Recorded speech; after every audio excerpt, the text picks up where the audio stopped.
Ayahuasca completely ruined my entire life. It destroyed my business.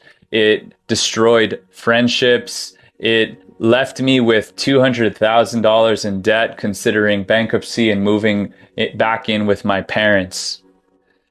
And ayahuasca was exactly what I needed to let go of a life that was built off of my ego so that I could create a life that was aligned with my heart.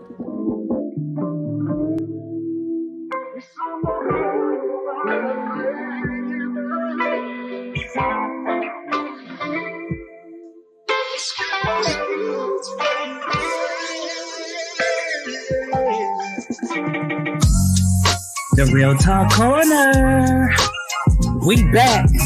We in the building. As I walk through the valley of the shadow of death, fighting my way through the darkness where the wicked don't rest. Conscious aware, truth I dare, shields tied to my chest. My tenacity can put these motherfuckers to the test. High priestess of fire, alchemistic desire. I say manifest and shit, even when I am tired. You can call me amazing, by the bricks I be laying, but you'll never call me lazy, cause my vibes are devastating. In the league of my own, spitting real talk energy. I know a little something about a thing called synergy. This is so ready, throw with sending masses awakening. Listen up, cause we about to set your mind, body, and soul free.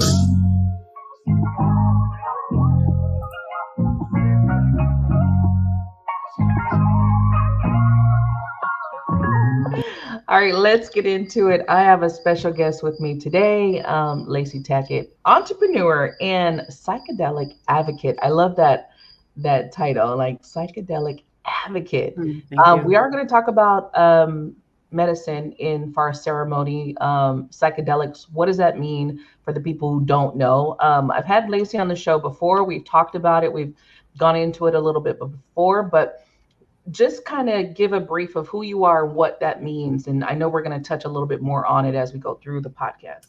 My name is Lacey, and I'm very thankful to be here. And for me, being a psychedelic advocate has meant that I have gone through my own journeys of using psychedelics without having an intent, and then coming with it with an intent, and then realizing that if I surrender to certain things, that I can flow a little bit better. It fixes the connectors in my brain, your brain, emotionally, physically, all the things. And now since I also live in the middle of the United States, I have been told with my last ayahuasca sitting that it's time for me to be an advocate and start standing up for that. So that'll be in the near future, about standing up for psychedelics and what that means. And it doesn't have to be a scary thing. It's not. Right. There's a lot of course, myths, and then there's a lot of what people think. And I've even heard someone was like, they'll never do it because the changes, supposedly, some of them change your brain chemistry. And they were like, oh, I'll never do it because I don't want to, if my brain's going to be, rewired.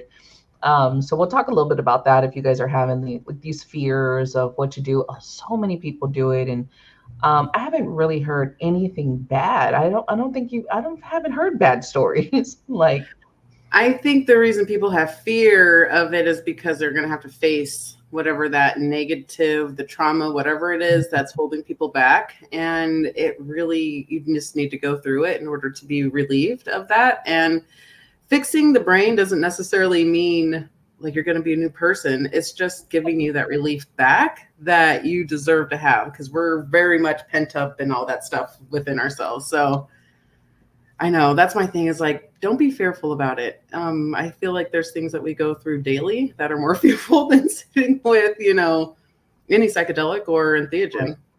Right. Like if you could drink alcohol or you can smoke weed, and the weed today is definitely not the weed when I was a kid. Right. It's not. It's all chemicals in there and all types of stuff. If you could do that, I'm like, then you can do one of the ceremonies. So let's kind of break some of these ceremonies down. So what are like the different ones, and what does that entail? Oh boy, there's different ceremonies for everything. So you could sit with mushrooms, with psilocybin mushrooms, which I love to grow mushrooms and I microdose, but you can sit through mushrooms and that takes about, depending on the dose that you take, could take 4 hours. It could take up to 12 hours, depending on how much you ingest. But with psilocybin, it definitely just, for me, brings me back into the present, brings me back into the moment, reminds me of why I'm grateful for this moment. Even if it's something hard that I'm going through, there's always a lesson in everything. And for me, I also think that after I come out of a psychedelic journey, I'm just more relieved. And that also kind of ties into a ketamine journey. That kind of wipes the slate clean. You can, people call it, you can go into a K-hole or whatnot. And those are very much, ketamine is different. That's a different one. And I'll do that probably once a year for a restart and I'm good to go. There's also combo, which I've done once and I'm getting ready to do that again next month. Sorry, I think I have like a hair on my... These are different plants that you're mentioning, correct? Well, and combo is a poisonous secretion from a frog from the Amazon. So they get the secretion and they dry it up and then they actually burn holes into your skin and apply it. And it's a wild ride. Wow. And that, like, and I know some of these are like, what the hell is she talking about? Right.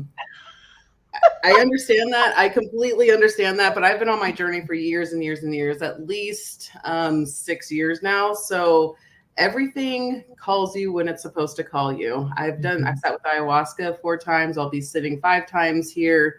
And with ayahuasca, there's always answers that are revealed in there. And sometimes it's revealed in that moment. And sometimes, like for me, I'm still getting answers from my ceremony for my retreat last June. So there's always integration. There's always things to work on. And some of the practices may seem a little out there because people aren't used to it, but that's why I'm here. I want to normalize, psychedelic use and why it's here, and also not to abuse it because there can be abuse. Also, my family last year, we did a documentary with me and my mom did MDMA, and we talked through some of our trauma that we've had. And that's a very, very beautiful, heart-opening substance that absolutely can be used for therapy. And it's beautiful. And that's something that I'm absolutely working on also, along with like me helping people journey with psilocybin. So that's pretty much where I'm at right now. There's a couple other things, but those are the main ones. So I know, sorry, there's a lot many to choose from. So I mean, what's the like and I know what it means like when something calls to you, but how does one know like this is calling to me, or this is maybe something I should try, and why? Because a lot of people just think it's just for trauma. You have to have a bunch of crazy shit wrong with you to go and have these experiences. So how would someone know like maybe they're being called, or maybe it's something to good to try? I can tell my story and then I can tell one of my friends, because they're opposite. And for me, I did come out of a bad relationship and I needed to move and do all these things that really uprooted my life. And one day I was just on the internet and searching things, and ayahuasca came through. And I was like, okay, don't really know about that. It's kind of weird, but that's not my journey. Fast forward a few years later, ayahuasca came over again. And I'm like, oh, okay, I think I'm ready this time. Like, I'm ready to experience it, because when something for me comes into my radar, I then investigate, I do my due diligence and see what it's all about. And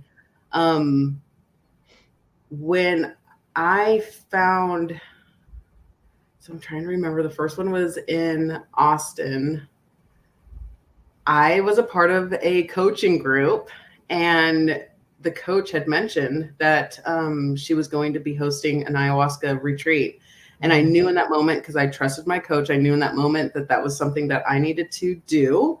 And I went down there, and from there, that's where I met the tribe in Des Moines. And it literally, my life has changed in the, is it going to be 2 years? In the 2 years that I've sat, I'm a completely different person. And so for other people, their journeys are different. Give me some examples real quick. Give me some examples of what's changed with you. Like what huge change?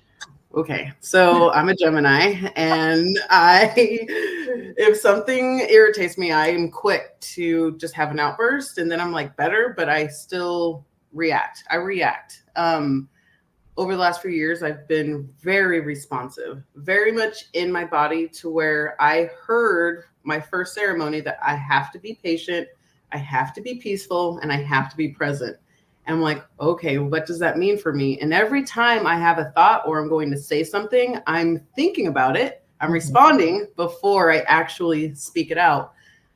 That's also helped with the relationship with my children. I have 3 teenagers, and, you know, if you have teenagers, you know, everybody does. And I think that's been one of the biggest changes is I'm not on their ass all the time about things, and they're open to me being a more present mom and person to talk to about anything and everything. And they know that they can talk to me about anything and everything. It's also opened up the relationship with me and my mom. And now my mom's going to be sitting with me next month. So it's very beautiful. It just brings people together, and it makes you realize, like, there is so much more to life than we can see with our eyes right now. Sitting with ayahuasca is beautiful, and it just makes you realize that there's so much more to life. Definitely.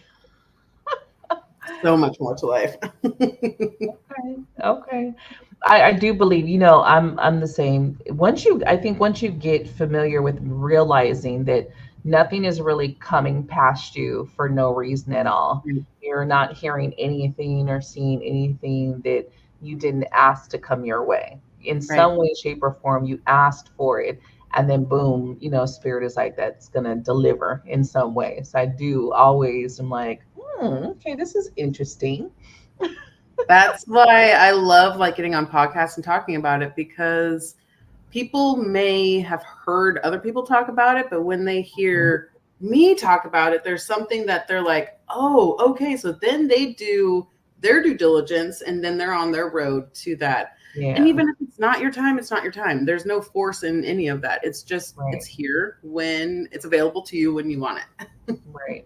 Now, some of these ceremonies are a little costly for people, like, you know, and I know for me, it's been a big challenge to get most people to realize that they're worth it. Like what you put a value on things and comparison, like, all right, what do you value in your life? Like that, whatever bag. I'm not into name brand purses. I don't even know what the name brand purse is right now.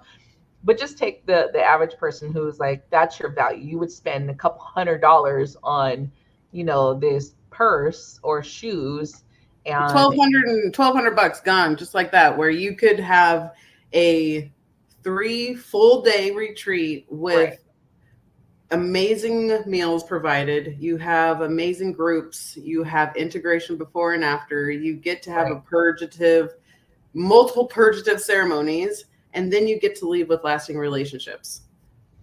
And a bag is not going to fill that for you. It never will. Clothes won't.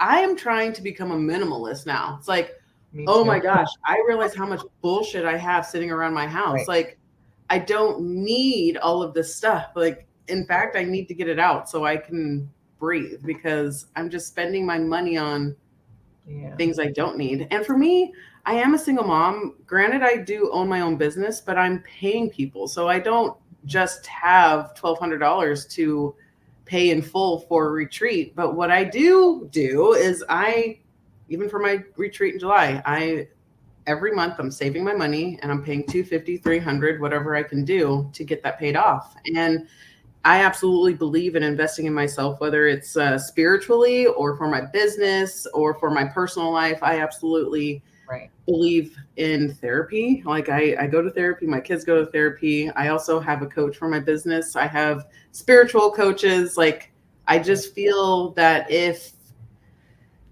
for me, it's hard to sit in one spot and not do things. I have the mutable energy. So I'm like, I have to know what's going on, and I have to just keep renewing myself. I'm always a work in progress. We're always a work in progress. And I don't ever want to just be stagnant, because then what am I missing? Mm-hmm. So make that investment in yourself, please. I think there's not one, and I always say there's not one thing that I've done for myself as far as any session, anything healing, anything. Not one of them I can sit back and like, oh, that was a waste of time. Not one, And I haven't gone through ayahuasca. My story is it's a little funnier. I thought I was supposed to go, but I actually went and volunteered. And it came around me so that I can volunteer. And I actually, through the volunteer experience, still had crazy experience. And we've talked about this before, of just being there, just being in that energy and sitting there. Mother guy, woo. Yes. Just because you didn't take, even volunteering. So I'll be volunteering at the beginning of July. And that's even, I think it's just as powerful as sitting with the medicine, because you get to see everybody go through their beautiful, the work that they have to go through. And it's hard for some people. It's beautiful. It's sad for some people, but then you all come out like, we just did all this hard work together. And being able to watch and help people, I love it. I love being able to cut up food and help people in that way, just being of service. I remember I was, one of the days I had volunteered, this lady, she was going through a little bit of crying and stuff, kind of realizing that she didn't appreciate her husband in probably the way that she should. And she had called me over, and I went to her, and then she was like, can you just lay on the floor? We were in the grass, So it's like, can you just lay? And I just laid down in the grass with her and just let her, talk. And she was just telling me, stuff. And I was just like, this is kind of, it's really neat to be there. Even if you're scared to like try it, I would suggest go volunteer. Yes. Because you can see exactly how the places run. And most of those places are run by a lot of volunteers, which I think a lot of people don't realize is that they have tons of volunteers that come and help out. So you can 100%. See how it runs, you can get the feel. And I just remember even the first day I did it, I remember feeling like there was throw up, like I felt like that push wanting to purge. And I was like, wait, what the hell is I remember asking one of like the more seasoned facilitators, like, is this normal to feel like that? And they're like, yeah, that's, it's normal. But that energy is moving. Like, I'm going to do a purge myself. I'm not even taking it. So I do feel like it's one of crazy experience, but so beautiful at the same time. I was in so many different meditative states. Like, what the? So I was supposed to volunteer last month, and I wasn't able to do so. And even I was really upset too, but I went in thinking it wasn't going to be much for my car, and it ended up my car stayed for a weekend. I had to pay like $1,000, and I realized in that moment that I was really upset. But even in those instances where that's where we have to let the control go, like let our ego go. It's like, okay, I was supposed to be there, but even with me being here, I'm still in ceremony with everybody, and I'm still kind of there, and I was really upset about not being able to go, but like, how was I supposed to know that I was going to have $1,000 of work that needed to be done on my car? I was thinking oil change, and I'm headed up the road, and it completely like switched up my whole weekend. And I was in ceremony all weekend with them. I was up at 3:00 in the morning, just like feeling the purge, it's like, oh, okay. All right. We're connected, That was, I feel like, even though I didn't do, and I still want to do it, I just don't know when that'll be. But I think like, and this is where you kind of just figure out what's meant for you, what are you supposed to do. And that was really for me to see and understand how to hold space, like to truly hold space and just sit and be present and not do anything. I'm not trying to help them. I'm not trying to heal them. I'm not trying to coach them. I'm not trying to nothing. Just sit, hold space for them, help them when they need it. And that's it. And that was the craziest thing. I was just like, oh, this is what they've been telling me. This is what they've been telling me to do. And I think that's beautiful that you're able to get that without, I mean, and I'm going to just be honest, without having to pay for it, you know? And if you are getting those messages without the medicine, then you know, okay, when it's my time to sit with Mama Aya, then you know, okay. And my only thing is, do not resist, always surrender, always breathe through. Even if you're volunteering, breathe through, because you're picking up on the energy of the collective in that room, in the space. And it's, I know when I've sat on the mat, there's been some times where I've connected with, volunteers, and they'll breathe, and I'm like, all right, maybe I need to breathe too, because they're like watching me. So maybe I'm like, doing too much, or they can see that I'm resisting, Definitely. It's an experience. I was tripped out about that too. I think because I'm tapped in. If I was someone probably who wasn't me, and you guys remember, I'm someone who's been in spirituality. I was in spirituality already like 3 years before I even volunteered. So there's a lot of tapping in is kind of easy for me, shifting into meditation and stuff. So I think that's why I was deeper. And, I've done guided meditation into connecting with Mother Gaia. There's a chakra one I do also. So for me, connecting to her is like it's very easy. So, but it was just more intense in there. And I remember one of the ladies, she was singing, especially in the main hall. They had like people outside, and they had different kind of halls. They had them split in groups, but in the main one, this lady she was playing, she had like the drum, and they were playing music, and she was singing it, beautiful voice. And I just remember when I'm sitting in there, I just started crying. And I just sat there. I wasn't boo-hoo crying, right? So I wasn't interrupting anyone, but the tears were just falling, and I was just breathing and sitting there. And that's one of the moment that I really connected with her.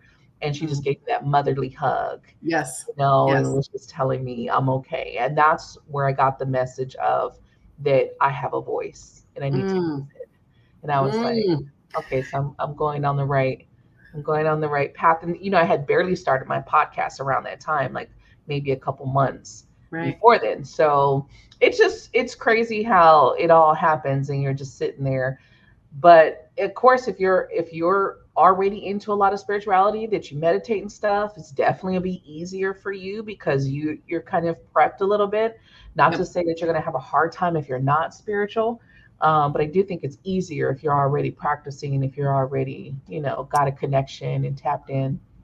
And maybe this is just my naivete when it comes to ayahuasca. I understand that there's some people who may do it because they are addicts, but I feel like if you're willing to sit with Aya, I feel like you might have some spirituality in you already. And that's with me removing the people, because there are people who absolutely are there just to drink. I haven't witnessed that in the Des Moines tribe that we have, but I have witnessed it. Few of my friends went to one that was not good, and then they went to the one in Des Moines, and they're like, okay, this is how it's supposed to be. And I think people also just need to use discernment, but I also think that if ayahuasca is coming around, if you are listening to Icaros music, or someone's talking about ayahuasca or whatever, like however it comes through, maybe you'll see a video on YouTube or something. Right. Listen to that and pay attention, and maybe meditate on what that means for you, because it might be time for you to sit. Right. That's when it's like spiritual. I did see that though on some of the people. There was this one guy who he was like, it was his 14th time. And he was like, this is my 14th time. And I was like, damn, how many times do you need to come? So I was trying to understand, like, what that means. And I think that a lot of people think, okay, I'm going to go and I'm going to be healed and everything's going to click and I'm going to be, and then a lot of people are disappointed because their expectations of what it should be, right? Because somebody else's story, and they go in there and they're like, all I saw was this and this and that. And it's just like, but are you receptive? Because everything is how open, that whole surrender part, right? Right. Are you receptive to what's trying to come through? Or Right. are you trying to control what this is going to be for you? And more than likely it's the latter, Right. And also it comes with diet. Are you on the dieta before you show up? Because you're really not you're supposed to have the most like vegetarian with the fruit diet. It's a cleansing part, and You gotta be clean. even medications, even having to stop certain medications before you go in that'll interact with it. So Absolutely. there's a lot of steps to it, definitely. And you have to, if you want to get the best out of it, I think it's like, okay, listen to what the instructions are. And I did see a couple people that go up, go a lot. And I do feel like comes and they had a story, their story of being past addicts and stuff like that. And when you know that you have the addict gene, or you have the tendency to be addicted to things, and you notice that you're an addict who goes from one thing to another. So, okay, I don't do drugs anymore, but what am I addicted to now? Yes. And realizing that that is an addiction. Oh shit. Okay, I'm going from one thing to another. I think it's kind of hard. So it's like, okay, well, I stopped drugs, but what do I do? What do I put in place of that addiction?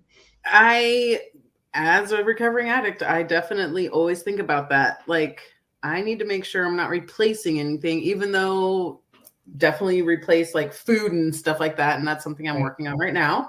But to take it back to people who have sat a lot, there's a few people in the tribe who have sat a lot, and way more than 14 times. And when I first heard it, I was like, holy shit, like, wow, that's a lot. 14 was a lot. But after listening to their explanation,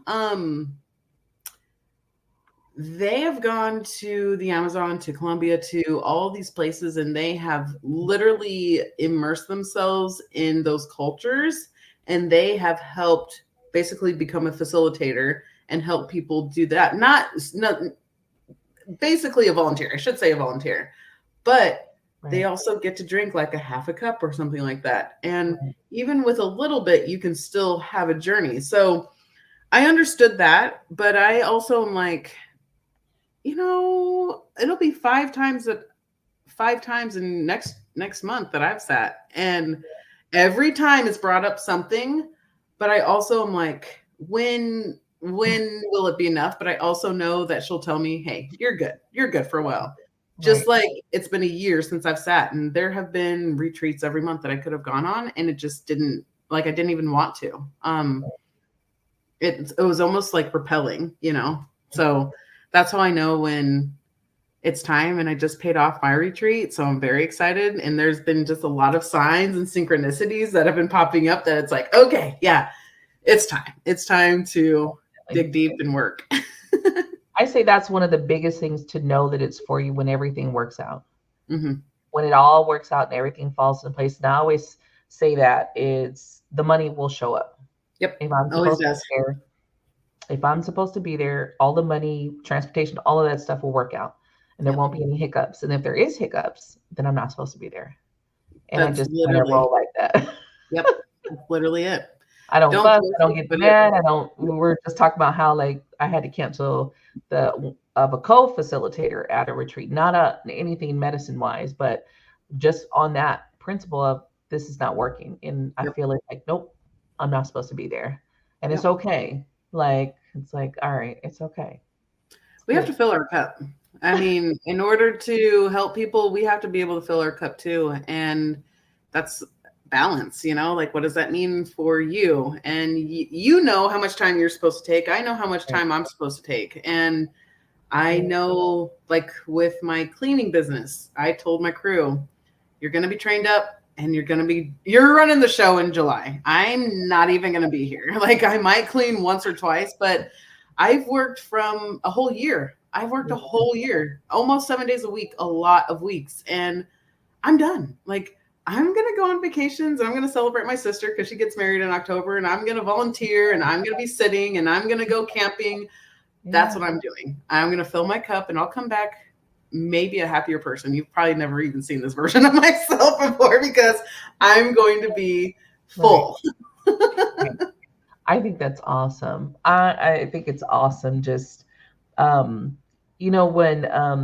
crazy this life is, we get into these places where it's like we think we have it all mapped out and planned. And then it's like, no, here's the surprise. Yep. And if you can just be okay with that, Yep. that surprise, it's going to take you to so many more places than what you imagined, right? I think and this is kind of like where birth chart and astrology come in, because I am so thankful to have 4 Gemini placements, even though that can be kind of like a thing. I'm very mutable. I'm very mutable I can move and do different things, but I also honor myself and I rest. And if that means I'm in bed at 8 o'clock, I'm in bed at 8 o'clock. And also for me, I have to start working out again. Yeah. I've lost that. And I need to not, because that's when I do feel better and things come through clearer for me. Yeah. Yeah, I've been like searching for my spot because in Florida I have my like lake that I went to. And then so I think I finally found it. And then we had to get through the winter because here winter we did have snow. So it was kind of different. Yep. Of like, oh shit, like, okay, I got to get through the seasons. Mm-hmm. Not going to be able to just go out all the time. Okay, I got to like switch this up. So yeah, it's really getting to this point of trying to find a different way. But being in the seasons though, it's been awesome. Just going through every season, feeling them, making you just more, that whole being present in why we even have these seasons. Why are they there? Why are we feeling this the way we're feeling it? It's not for nothing. It's not like, oh, it's just the weather. There's like purposes behind all of it, which has been awesome just going through those experiences. But we're getting off course. So let's get back to the medicine. So we kind of were talking about touching just of how to recognize, and then so let's talk about, is there any kind of like warnings of that they should, I don't know, I don't want to say like bad warnings, but I don't, like I said, I haven't heard any bad stories. So for me, through all the people that I've talked to that have done it, they've all had good stories, or even I'll say a decent story to the most part of just being disappointed. But that, like I said, it was from their own expectations, not necessarily the actual ceremony or doing, ayahuasca. Now, I think I've talked to one other lady. I think I put you guys in contact, Portia, because she does the treat in Colorado, and she does the mushroom stuff also, and works with someone else. Now, I've never done the mushrooms, although I keep saying I want to, but my thing is always, I need to be in a place that I feel safe to do it. We've talked about this before. Yes. If I don't feel safe, I'm not doing it. And that's why I went and volunteered at the ayahuasca retreat before, because I was like, I have to feel safe.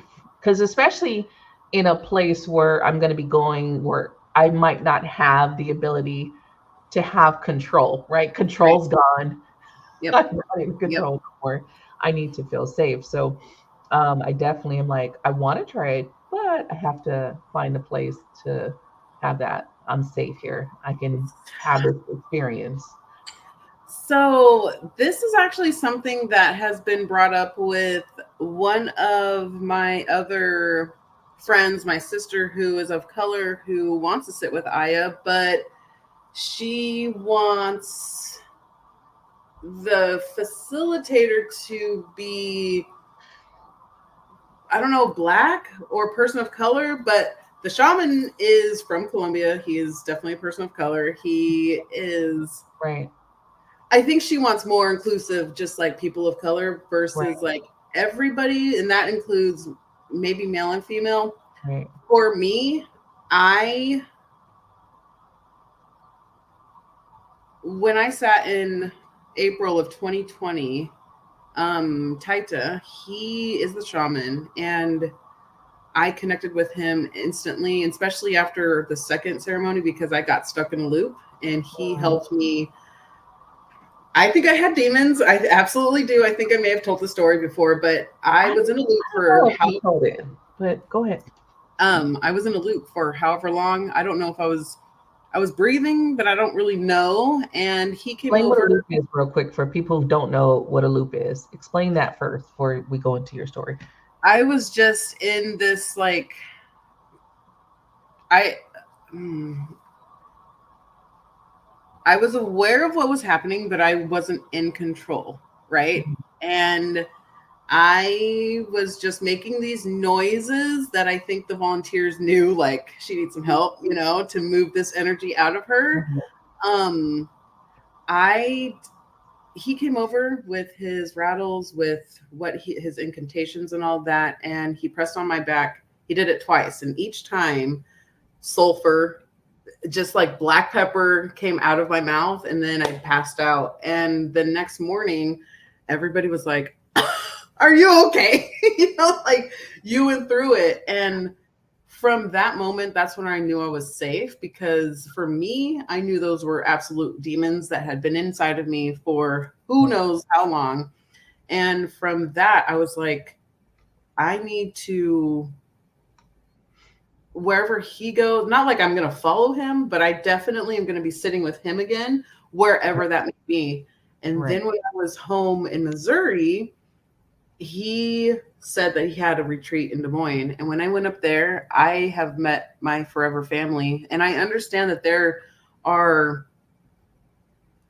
people don't trust people. And I understand that there needs to be an environment of trust. But the Hummingbird Church as a whole, absolutely, there's consent. There's like, even with the volunteers, we're not supposed to touch people. Like if somebody needs help, we can, like if they're falling, we can help them, but we're not supposed to look you in the eye. We're not supposed to touch you, because we don't want to stop your journey and we don't want to disrupt it. Like so that's why I love my tribe, because they absolutely, from the moment you pull up, you are taken care of till the moment you leave.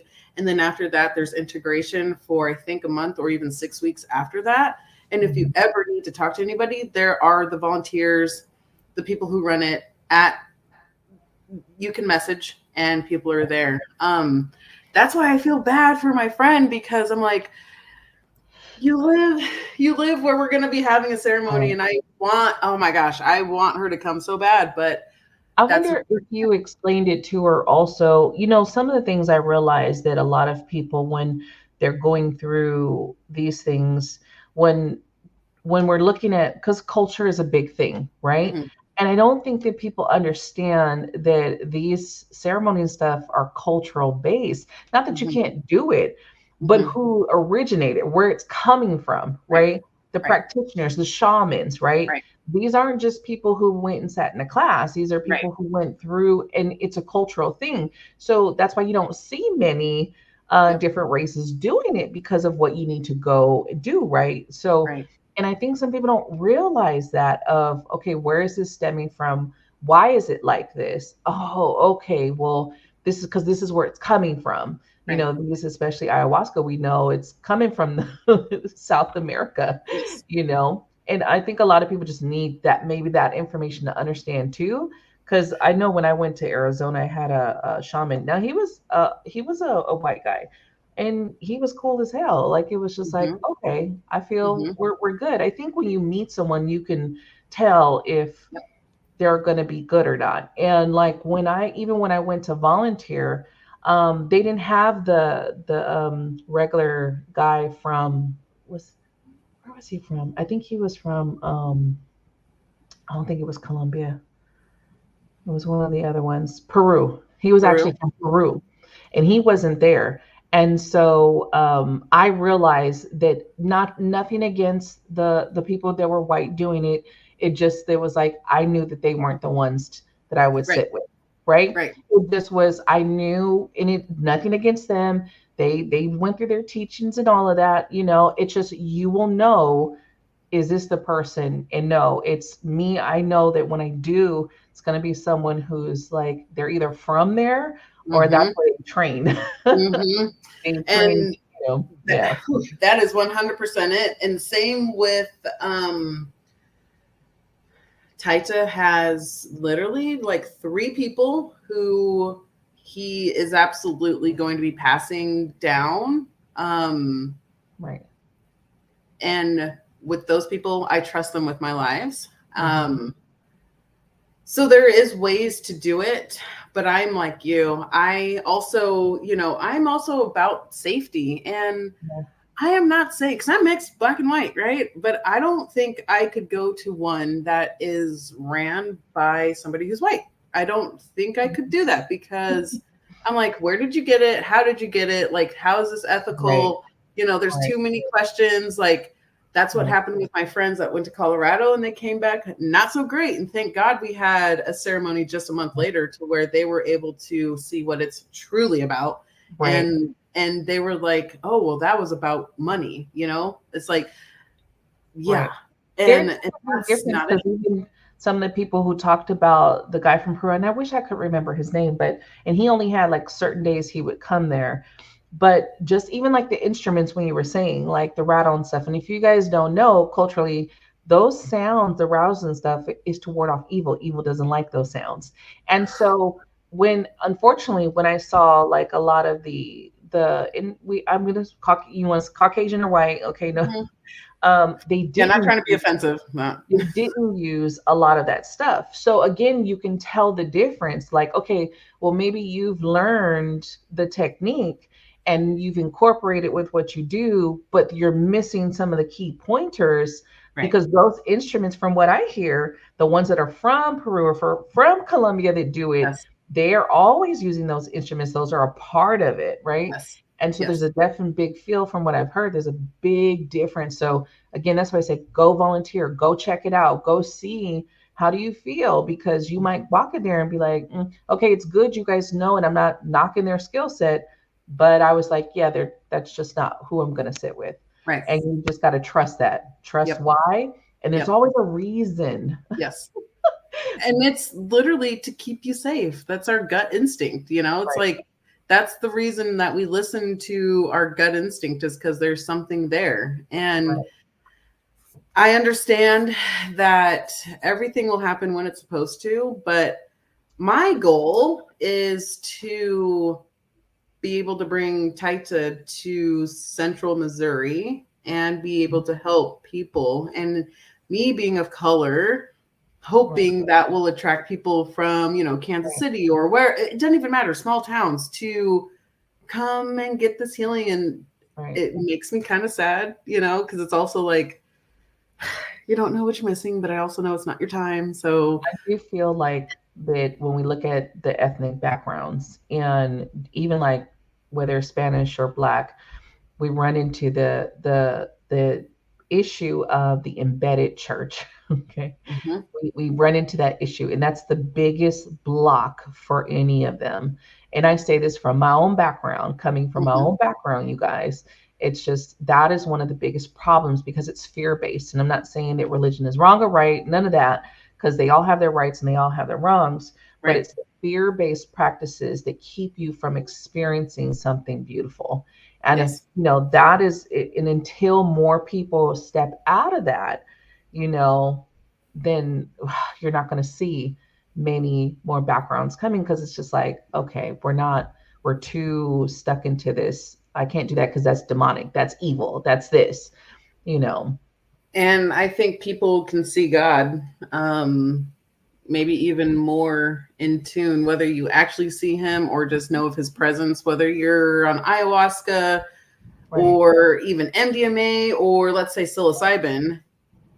It's palpable, and you really realize, like right now with our 3D eyes, what's behind the veil is pause. But when you're on a psychedelic, something like that, it like unpauses, and you can see what there is in life right this moment. And you're like, oh, so that's really actually God, like I'm connecting with him in this, And I'm also talking with him because I feel the love, I feel the warmth. And like, the only reason why psychedelics are illegal is because if we all are in the same vibe and higher vibration, then nothing can stop us, you know? So I feel like there's the illegality to things because it keeps us small and down. But I also I'm also not afraid of death now because I know that there's so much more past this. Like, I'm not saying I want to die anytime soon. Please no. Right. I get what you mean. I'm here for a long life.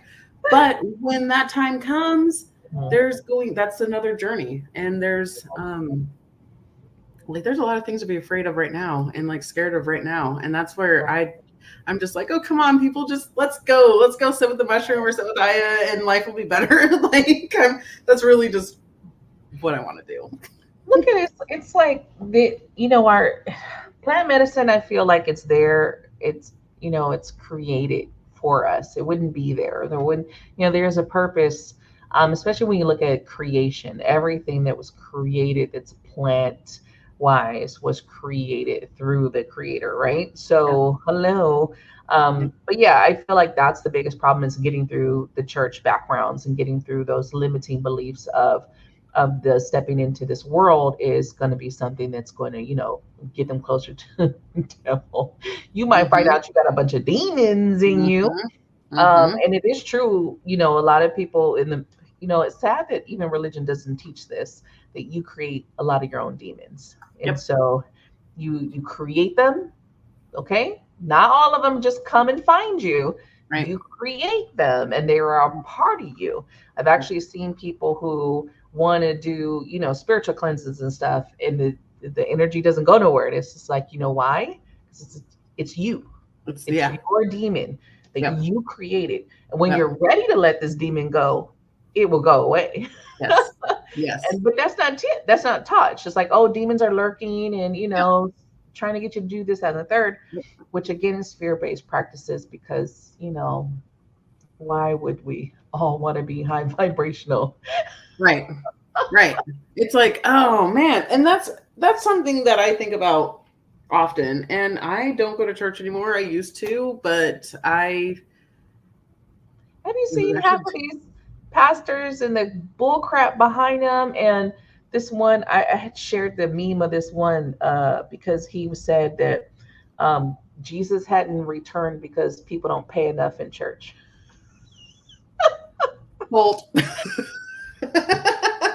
like, are you kidding me? And the thing is, church for me, you guys, is no different than how we spend to go to retreats and things like that, right? But we're not going to the retreats every Sunday, to pay for the facility in the the pastor or preacher or bishop or whoever the hell else that claims to be in power. But when you look at that money that you spend there, you actually could have groups that you come together every now and then, and you don't have to be in church every Sunday. Like, again, not knocking anybody who does, but you don't.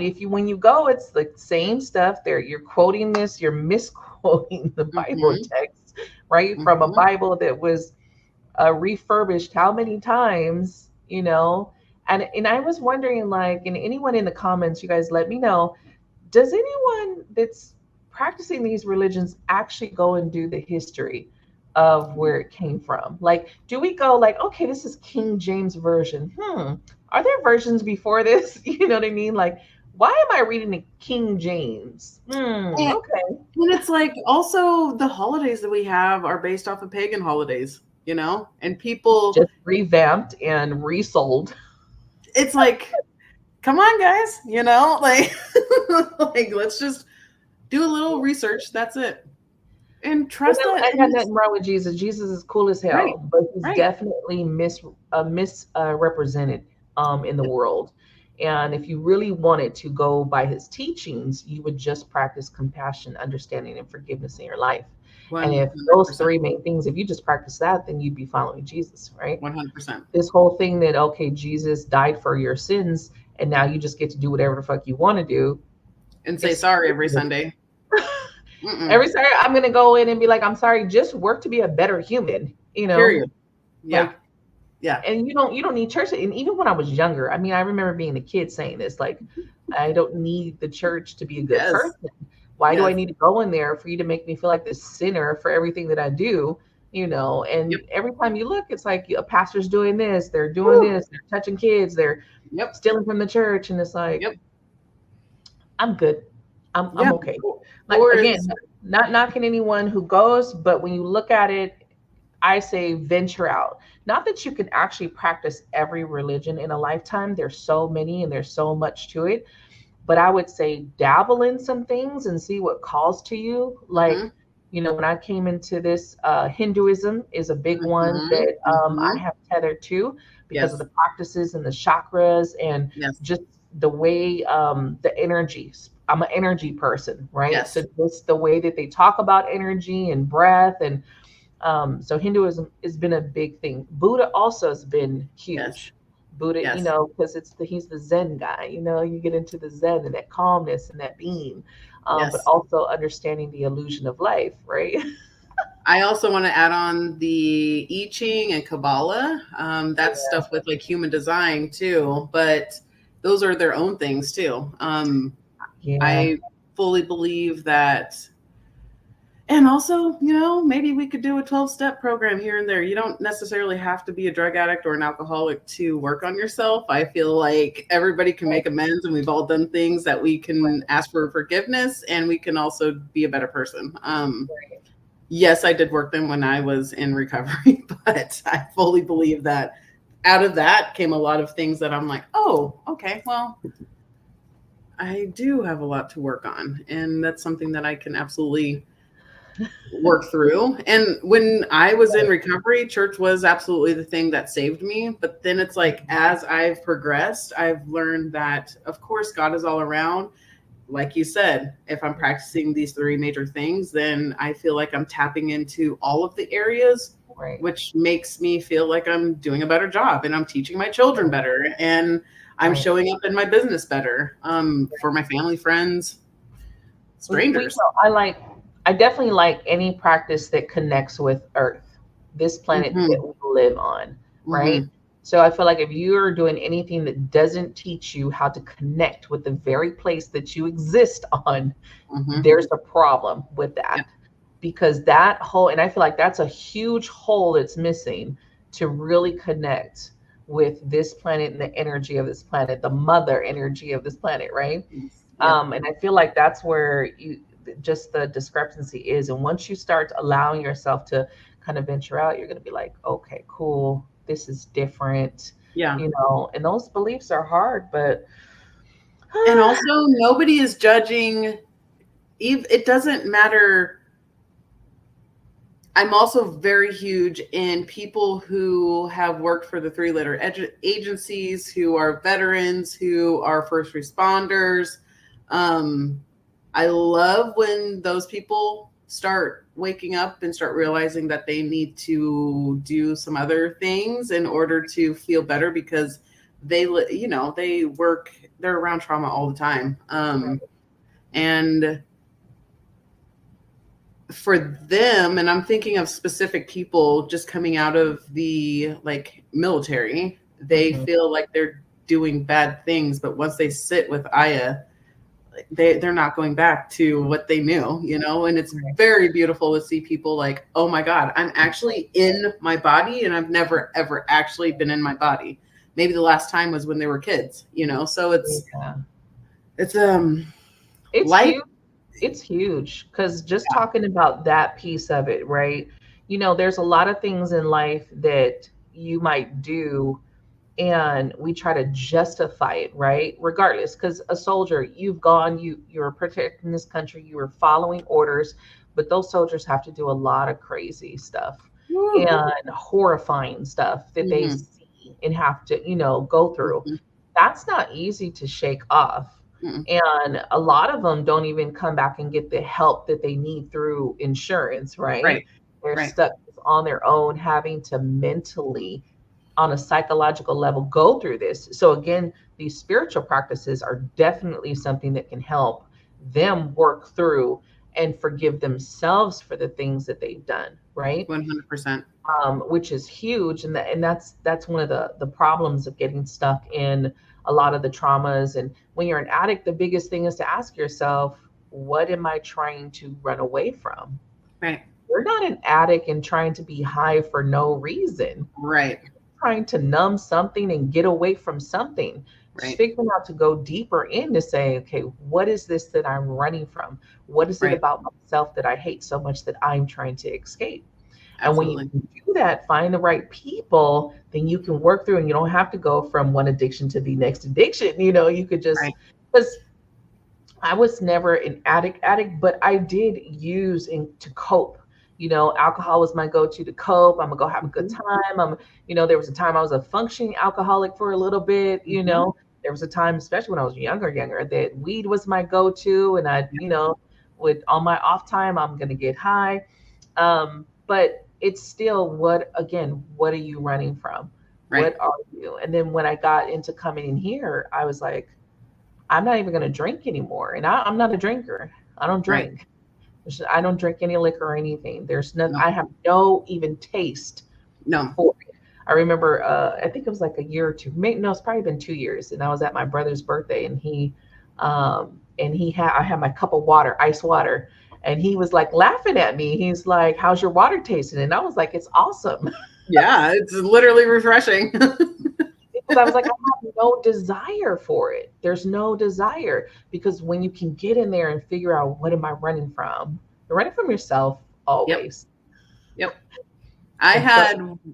Last year, I had one frozen margarita and I ended up passing out. And the thing is, I heard in my head beforehand, you better not drink.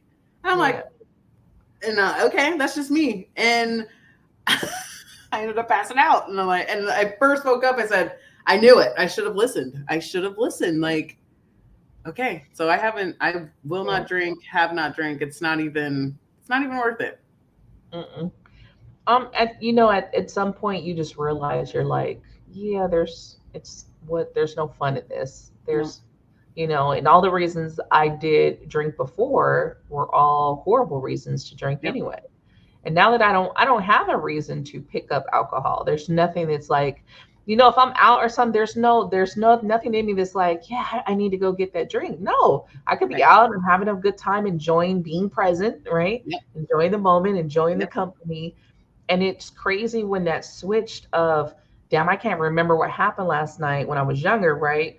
To this age of where I am, I can remember everything about this moment. Yes. Every bit of who I was with, and really take it in. Yes. And I'm like, damn, I haven't been living in my life. That's when you realize I haven't been living. I've been escaping and numbing, which a lot of the younger generations are doing, right? Even more so than we probably did when we were younger, because of how social media is. Yes. Yes. So it's even worse now today than it was when we were younger. And it's just like, man, you guys are escaping. You're not living. And you won't understand that. Hopefully you get to some point, you're like, damn, I'm not living. Never lived, really, truly. That's why I'm so thankful that I'm breaking those curses for my kids too, to see, like, they know that I help people. They know what I do. I'm not shy to them, because I feel like if I'm open and honest with them about this, then they know that when they're ready, when they're, my son's 18 now, he'll be 19 in November. When he's ready, we can sit with mushrooms. My girls also know that too, but they've lived it. They've lived with a mom who's an addict most of their life, to now a mom who is absolutely thriving. And,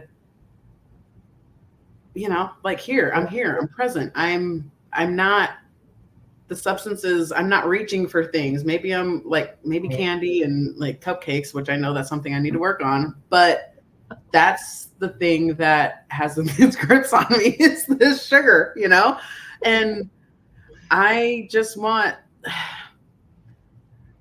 of feel like, I don't know how I can do this, because I don't know about recording ayahuasca ceremonies, because that's very, very, very personal. But I want people to, I don't know how that can happen, but I want people to know or at least be able to see how it goes and what that really means. Because I think people think that we're just like out in the woods being weird and crazy, and it's maybe out in the woods, but we're letting things go. We're working through our things, and Right. I But don't that's the know. part of it, though. That's a big piece of it is reconnecting with Hmm. nature. So if Hmm. you were just in a hospital setting, what Ooh, would that do for you to reconnect with nature? You're not. So being outside, being somewhere where you can feel the energy in yes. nature is what you need to. So I when I looked at because even where I volunteered, they had some people that were like in a dome inside, so they were closed off. Then there were people that were outside by the bonfire, Ooh, all yeah. outside. I would have That's been one of right. those people that's outside in the Yeah, grass, me too. right?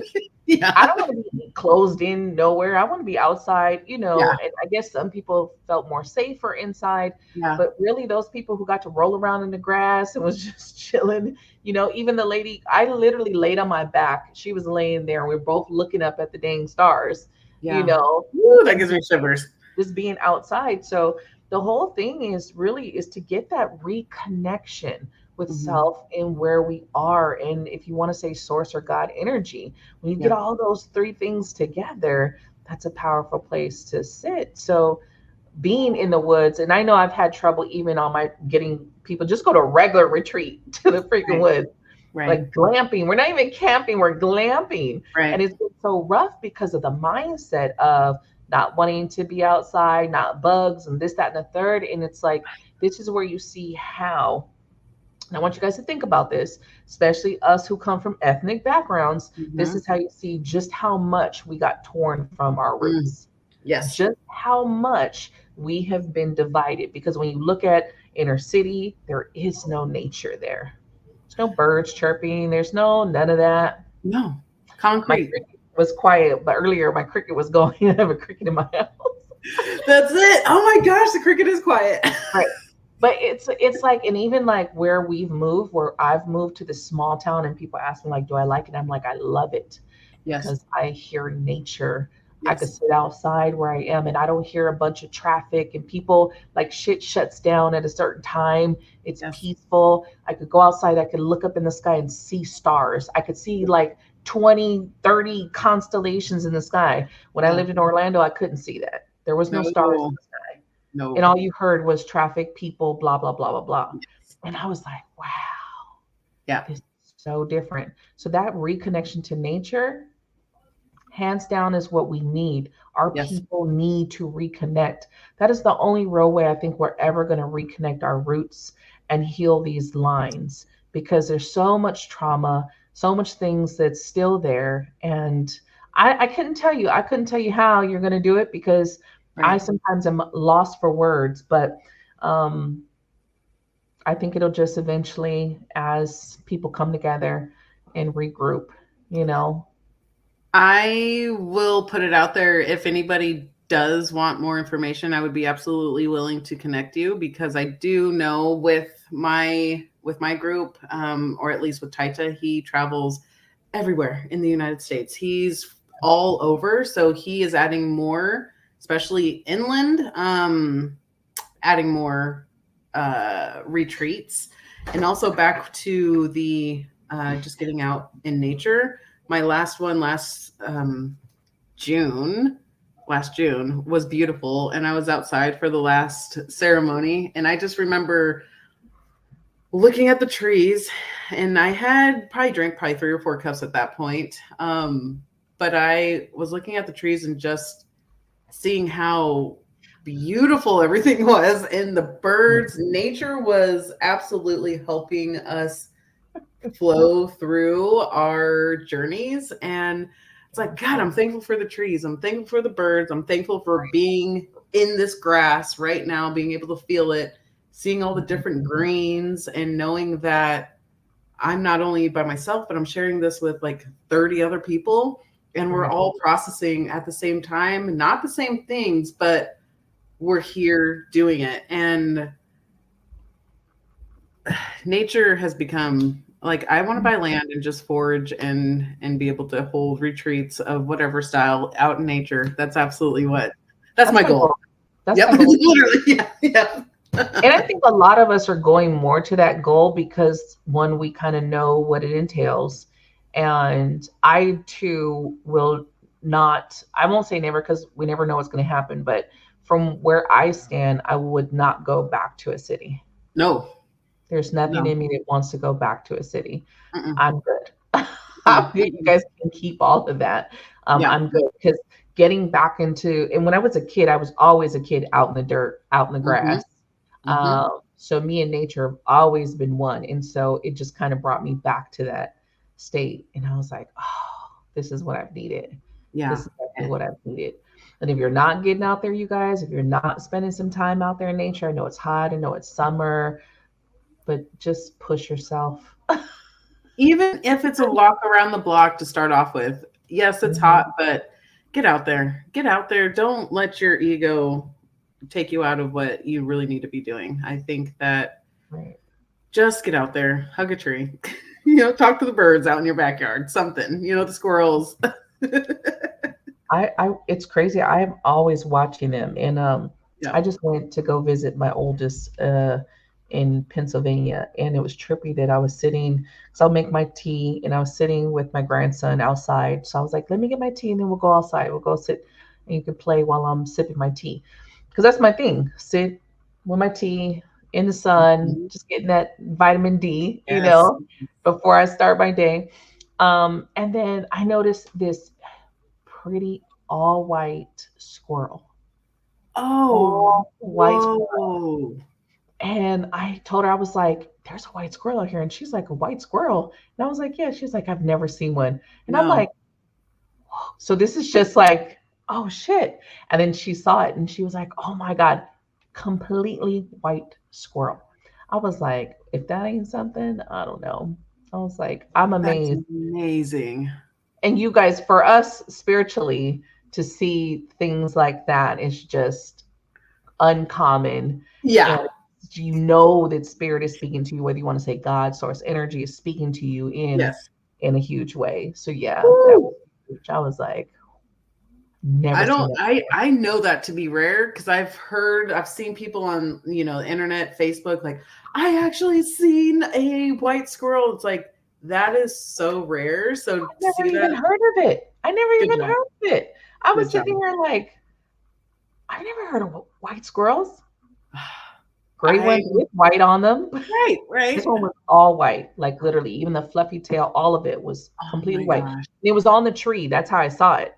Because I was like, what the hell is all white on the tree? I was like, no bird is way down there crawling up the tree like that.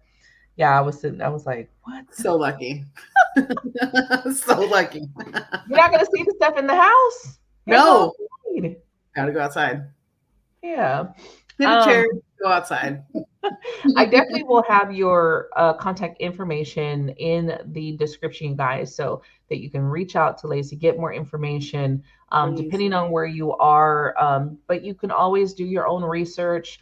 All of these places should let you come visit, have a walkthrough and stuff like that. If they don't, I would say that's suspect. Again, like I said, I volunteered and I've never even done the ceremony. I'm sure if it's a decent place, they'll let you volunteer.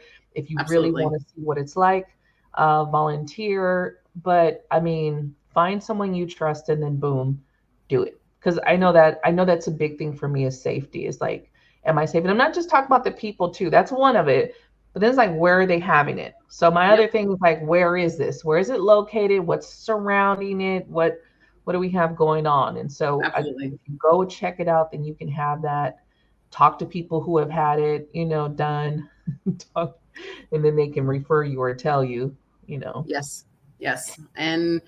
And I was just thinking with the volunteer, you can really volunteer with meals. If you don't want to be all in there, I know that when I first started, there were people who just helped with the meals and helped when people came out of their ceremonies. They didn't really go in. So if that's kind of a baby step that you want to take, but again, I am open for communication. I love to be able to connect people to things. And I'm here for conversation. So thank you for having me on again.